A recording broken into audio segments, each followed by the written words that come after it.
abidəsində həsr olunublar, videomuz var, xahiş edirəm ona baxaq. Benim özüm de, benim evlatlarım da müstakil Azerbaycan'ın yaşaması yolunda kurban olmaya hazırım. Krallar məni əhatə etmişdi. Bir gün yaxınlaşdı, 4-5 yaşında deyir ki, mən sizi tanıyıram, siz Heydər Babanın oğlusunuz. Eşitdiyim ən gözəl, ən əziz sözlər. Bu onu göstərir ki, Heydər Əliyev yaşlıdır. Və nə qədər Azərbaycan var, Heydər Əliyev olacaq.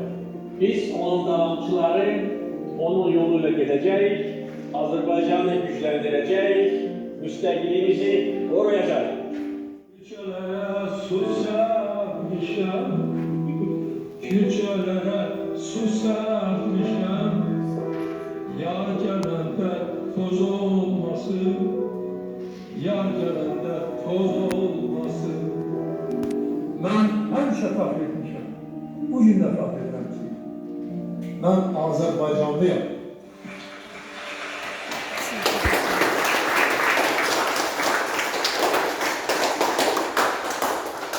Əyləşin qalın.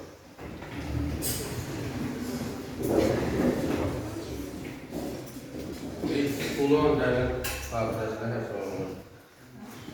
Xahiş edirəm, bir dəqiqəlik tutublar, onu yad edəyək.